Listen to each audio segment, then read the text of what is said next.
किसान साथियों नमस्कार। यह देखिए, यह गाजर घास है जिसे आमतौर पर कांग्रेस घास, सफ़ेद टोपी, चटक चांदनी आदि नामों से जाना जाता है। यह एक विदेशी आक्रामक खरपतवार है।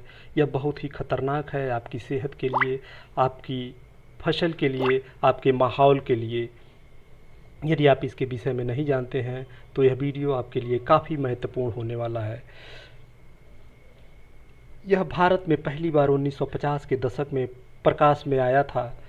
यह विदेशी खरपतवार रेलवे ट्रैक, सड़कों के किनारे, बंजर भूमि, उद्यान आदि सहित लगभग 350 लाख हेक्टेयर फसली और गैर फसली क्षेत्रों को प्रभावित कर रहा है। इसका पौधा एक वर्षीय शाकी होता है जिसकी लंबाई 1.5 से 2 मीटर तक होती है। इसका फैलाव मुख्य रूप से बीजों से होता है। इसमें फूल, सफ़ेद रंग के फूल आ जाते हैं और एक पौधे से 5,000 से 25,000 तक बीज उत्पन्न होते हैं। इससे इसकी आक्रामकता को आप समझ सकते हैं। इसके बीजों का प्रकीर्णन हवा द्वारा होता है जिससे इनकी संख्या में बढ़ोतरी तेज़ी से होती है। पार्थेनियम पिछले कई वर्षों से खाद्यान्न फसलों, सब्जियों एवं उद्यानों में प्रकोप के साथ साथ मनुष्य की त्वचा संबंधी बीमारियों, एक्जेंथीमा, एलर्जी, बुखार, दमा जैसी बीमारियों का प्रमुख कारण है। गाजर घास वर्ष भर फल फूल सकता है, परंतु वर्षा ऋतु में इसका अधिक अंकुरण होने पर यह एक भीषण खरपतवार का रूप ले लेता है। कृषि विभाग उत्तर प्रदेश 16 से 22 अगस्त के मध्य गाजर घास जागरूकता सप्ताह फैला रहा है। गाजर घास जागरूकता सप्ताह के इस अवसर पर हम अपने एग्रीटेक 98 चैनल के द्वारा और कृषि विभाग उत्तर प्रदेश के द्वारा गाजर घास के नियंत्रण और उन्मूलन से संबंधित जानकारी आप सब साथियों के बीच साझा करना चाहते हैं। गाजर घास एक बहुत ही खतरनाक किस्म का पौधा, विदेशी पौधा है। यह वातावरण और जैव विविधता के लिए भी काफ़ी नुकसानदायक हो सकता है। गाजर घास वर्षा ऋतु में फूल आने से पहले इसे जड़ से उखाड़कर कंपोस्ट या वर्मी कंपोस्ट बनाना चाहिए। गाजर घास का पौधा बड़ा होता है। इसमें जो फूल होते हैं वह सफ़ेद रंग के होते हैं और यह नहरों, नालियों और बंजर उद्यानों आदि जगहों पर यह उगता है। यह पशुओं के लिए भी काफ़ी खतरनाक होता है। इससे पशुओं की कभी कभी मृत्यु भी हो जाती है। दमा और एक्जिंथीमा जैसी बीमारियां भी इस पौधे की वजह से होती हैं। इसे कॉलोनी में, स्कूलों के आसपास, सरकारी भवनों के आसपास देखा जा सकता है। इसका नियंत्रण बेहद आवश्यक होता है। इसके नियंत्रण की तमाम विधियां मौजूद हैं।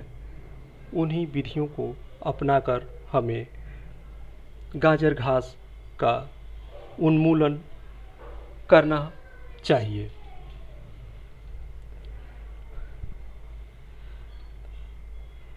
गाजर घास के नियंत्रण के लिए सबसे जो आवश्यक चीज़ है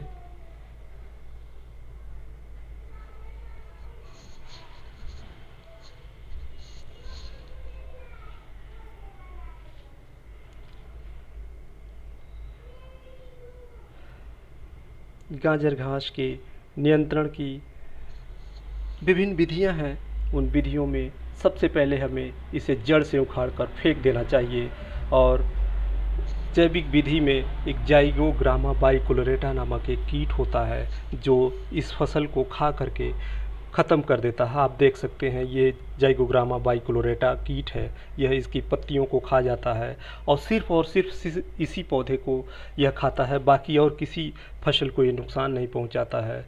और 1 महीने में ये अपना पूरा जीवन चक्र पूरा कर लेता है। यदि अगस्त के महीने में इसे इन पौधों पर छोड़ा जाए तो अक्टूबर आते आते इसकी 3 पीढ़ियाँ पूरी हो जाती हैं और ये जाइगोग्रामा बाइकोलोरेटा कीट इस पौधे का नियंत्रण कर देता है। यदि किसान भाइयों, यदि हम इसके दूसरे पहलू पे बात करें तो गाजर घास के द्वारा हम कंपोस्ट खाद तैयार कर सकते हैं और कंपोस्ट खाद अपने खेतों में प्रयोग कर सकते हैं। इसका कहीं किसी भी प्रकार का कोई नुकसान नहीं है। कंपोस्ट खाद तैयार करने के लिए हमें 3 फीट गहरा, 6 फीट चौड़ा और 10 फीट लंबा गड्ढा खोदना चाहिए। गड्ढे का आकार घटाया बढ़ाया जा सकता है, लेकिन गहराई से किसी भी प्रकार का समझौता नहीं किया जा सकता है। यदि संभव हो तो गड्ढे की सतह और किनारे की दीवारों को पत्थर के चिप्स से ढक दें। यह मिट्टी की सतह से खाद के आवश्यक पोषक तत्वों को नुकसान की रक्षा करेगा। या गड्ढे की सतह पर या दीवारों पर पॉलीथीन बिछा देते हैं। गड्ढे के पास करीब 100 किलोग्राम गोबर, 10 किलोग्राम यूरिया या राख फास्फेट, 1 से 2 कुंटल मिट्टी और 1 ड्रम पानी की व्यवस्था करें। अपने खेत और आसपास के क्षेत्रों से पार्थेनियम और अन्य पौधों के उखाड़कर इस गड्ढे में डाल देते हैं। लगभग 50 से 100 किलोग्राम पार्थेनियम को गड्ढे की सतह पर फैलाएं। इसके ऊपर 500 ग्राम यूरिया या 3 किलोग्राम राख फास्फेट छिड़क देते हैं।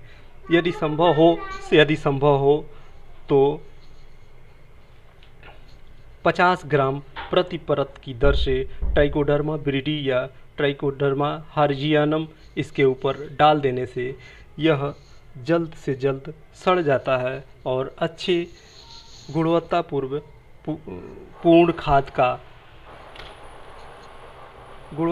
खाद तैयार हो जाता है। पहली परत की तरह ही कई परतें तब तक बनाएं जब तक कि गड्ढा ज़मीन की सतह से 1 फीट ऊंचाई तक न भर जाए। परत बनाते समय खरपतवार को कॉम्पैक्ट बनाने के लिए पैरों से दबाव डालते रहते हैं। यदि पार्थेनियम जड़ों वाली मिट्टी नहीं है तो प्रत्येक परत पे 10 से 12 किलोग्राम